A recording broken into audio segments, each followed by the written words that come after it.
Hello and welcome to the special broadcast on 9th G20 Parliamentary Speakers Summit, the P20, with me, Deepika Mehto. Right now we have with us the Speaker of the House, Shri Om Birla ji. Sir बहुत बहुत धन्यवाद दूरदर्शन से खास बातचीत करने के लिए। G20 की बहुत ही सक्सेसफुल सम्मेलन के बाद अब P20 की बारी है। कितना गर्व का पल है ये भारत के लिए? G20 की ऐतिहासिक सफलता के बाद G20 देश और उनके आमंत्रित देशों के संसदों के अध्यक्ष और पीठासीन अधिकारियों का ये संसदीय सम्मेलन जो भारत में होने जा रहा है, भारत लोकतंत्र की जननी है, मदर ऑफ डेमोक्रेसी के अंदर विश्व की भारत की पहचान है। आज भी हम दुनिया में सबसे बड़ा लोकतंत्र हैं। हमारी डेमोक्रेसी, डेमोग्राफी और डाइवर्सिटी, ये भारत की पहचान है। और निश्चित रूप से P20 के इस सम्मेलन के बाद एक वैश्विक दृष्टिकोण और सकारात्मक जाएगा, ऐसी मेरी आशा है। और जिन मुद्दों पर चर्चा होने वाली है वो महत्वपूर्ण मुद्दे हैं, वैश्विक रूप से भी प्रासंगिक है और अपने अपने देश के वर्तमान सामाजिक आर्थिक परिवर्तन के लिए भी वो मुद्दे आवश्यक हैं। जब हम मुद्दों की बात करते हैं, इनमें से P20 समिट में एक मुद्दा विमेन लेड डेवलपमेंट, महिला सशक्तिकरण को लेकर है। भारत के इस योगदान को विश्व स्तर पर आप कैसे देखते हैं? निश्चित रूप से अब समय महिला सशक्तिकरण का नहीं, महिला नेतृत्व का है।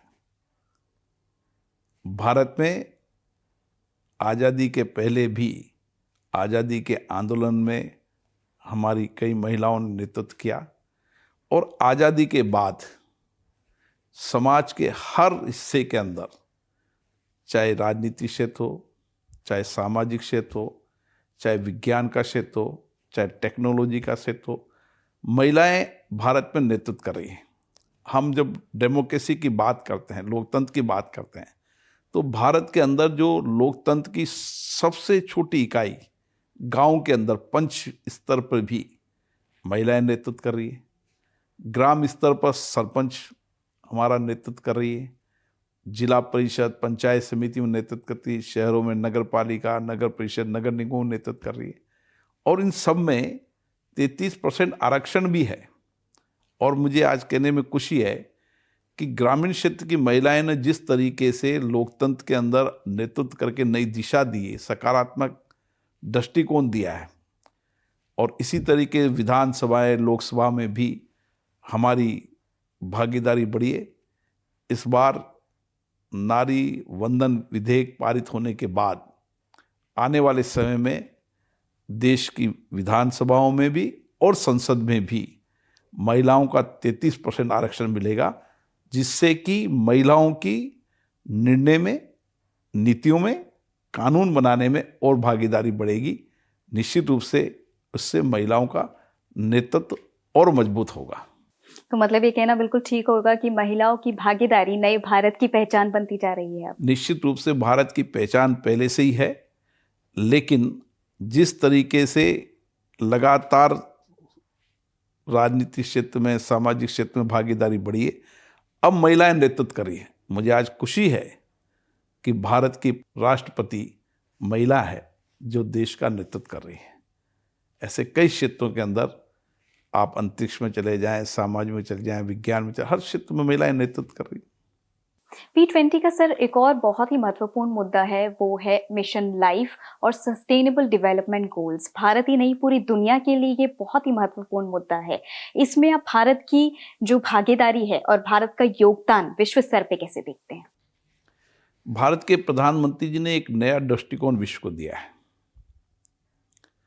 भारत की संस्कृति, संस्कारों को आप देखेंगे तो हमेशा हम पर्यावरण के नज़दीक रहे हैं। हम जल देवता के रूप में मानते हैं, पेड़ों की पूजा करते हैं, इसलिए हम पर्यावरण के नज़दीक हमेशा रहे हैं। लेकिन समय परिवर्तन हुआ, एक वक्त आया जब निश्चित रूप से जलवायु परिवर्तन के कारण पूरे विश्व में एक चुनौती आई। भारत ने एक नया दृष्टिकोण दिया है, लाइफ, पर्यावरण के अनुकूल जीवन, और ये दृष्टिकोण विश्व में अगर बनने लगा और इस दृष्टिकोण पर P20 सम्मेलन के अंदर सभी विश्व की संसदों के अंदर इस पर चर्चा हुई तो और बेहतर परिणाम आएंगे। आने वाले भविष्य में जब हर व्यक्ति समाज जीवन के अंदर अपनी जीवन शैली को पर्यावरण के अनुकूल जिएगा तो निश्चित रूप से एक बेहतर भविष्य की और बेहतर भविष्य बना पाएंगे, ऐसी मेरी पूरी आशा है और उसके बेहतर परिणाम आएंगे। और P20 सम्मेलनों में इस पे एक बहुत बड़ी चर्चा होगी और इसके एक परिणाम आएंगे आने वाले समय में। टेक्नोलॉजी की भागीदारी भी बहुत महत्वपूर्ण है इस बार P20 में। जब हम बात करते हैं इंडिया की भागीदारी टेक्नोलॉजी को लेके और स्पेशली डिजिटल पेमेंट ट्रांसफर में, चाहे वो UPI हो या हमारे जितने भी G20 के गेस्ट आए हैं सब ने UPI से ट्रांसफर किया है। अभी भी P20 की में जितने भी स्टॉल्स हमारे लगने हैं, भारत को जो प्रस्तुति करेंगे उसमें भी काफी लोगों का फोकस डिजिटल पेमेंट ट्रांजैक्शंस को लेकर ही है। भारत की टेक्नोलॉजी में भागीदारी के बारे में क्या कहें? डिजिटल टेक्नोलॉजी में भारत ने बहुत विस्तार किया है और जिस तेजी से हम डिजिटल टेक्नोलॉजी की तरफ बढ़ रहे हैं, हम चाहे DBT को ले लें, चाहे संसदों विधानसभाओं में या हर हमारी कार्यप्रणाली के अंदर हमने टेक्नोलॉजी का उपयोग किया है।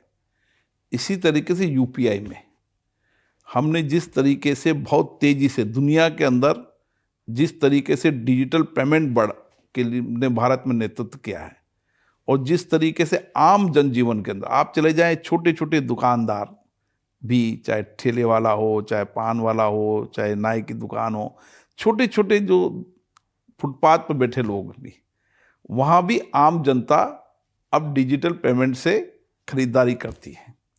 एक नया दृष्टिकोण भारत का बना है, तो जो नया दृष्टिकोण बना है उस पर भी इस P20 में चर्चा होगी और इसके नए दृष्टिकोण में हम किस तरीके से और प्रगति कर सकते हैं, सब देश सामूहिकता के साथ मिलकर नई टेक्नोलॉजी का कैसे उपयोग कर सकते हैं, इस टेक्नोलॉजी मानव केंद्रित हो, उसका उपयोग अधिकतम मानव केंद्रित उपयोग हो, इस दिशा के अंदर भी बहुत बड़ी व्यापक चर्चा होगी। तो निश्चित रूप से एक बेहतर परिणाम आने वाले समय आएंगे। युवाओं की भागीदारी भी काफी ज्यादा है पूरे विश्व में और आपके अपने काफी सारे इनिशिएटिव्स रहे हैं जो युवा को प्रमोट करते हैं, उन लोगों को और आगे मोटिवेट करते हैं कि वो बढ़ चढ़ के हर तरीके से हिस्सा लें। युवाओं को आप P20 के माध्यम से क्या मैसेज देना चाहेंगे? निश्चित रूप से मैंने हमेशा कहा है कि युवाओं की लोकतंत्र में भागीदारी होनी चाहिए। लोकतंत्र शासन चलाने की सर्वश्रेष्ठ पद्धति है। लोकतंत्र मानव कल्याण की सर्वश्रेष्ठ पद्धति है। जितनी नौजवानों की लोकतंत्र में भागीदारी बढ़ेगी उतना ही जवाबदेही और पारदर्शी शासन आएगा। युवाओं की भागीदारी लोकतंत्र में नहीं, युवाओं की भागीदारी हर क्षेत्र में बढ़ रही है। आप चले जाएं, भारत का युवा चाहे टेक्नोलॉजी के अंदर हो, इनोवेशन के अंदर हो, नवाचार के अंदर हो, हर क्षेत्र के अंदर भारत का नौजवान भारत में भी नेतृत्व कर रहा है, विश्व में भी भारत का नौजवान नेतृत्व कर रहा है। ये भारत की नौजवानों की क्षमता है, एक सामर्थ्यवान नौजवान भारत जो दुनिया के बदलती दुनिया के अंदर बेहतर टेक्नोलॉजी का उपयोग कर नई इनोवेशन, नई रिसर्च करते हुए जिस तरीके से नेतृत्व कर रहा है, आज भारत के अंदर हर छोटे स्तर पर हम कुशलता की ओर बढ़ रहे हैं। आप चले जाएं, छोटे छोटे गांव के अंदर भी हर नौजवान जिस कुशलता से काम कर रहे हैं, आने वाले समय में भारत का नौजवान दुनिया में नेतृत्व करेगा। मैं ये देख रहा हूं और इस तरीके के आने वाले परिणाम आपको दिखेंगे। DD न्यूज़ से आपकी खास बातचीत के लिए बहुत बहुत धन्यवाद। और इसी के साथ युवाओं की जो इन्वॉल्वमेंट है, the involvement and promotion of youth is very much important as the involvement of every citizen of this country. We are looking forward to a very successful edition of this P20 summit. Stay tuned to Doordarshan for all the news and updates. Thank you so much. तो आने वाले P20 सम्मेलन को लेकर लोकसभा के अध्यक्ष ओम बिरला के साथ ये खास बातचीत दूरदर्शन न्यूज़ की आपने देखी। आगे बढ़ते हैं और देखते हैं अब खेल जगत से क्या है आज की बड़ी खबरें।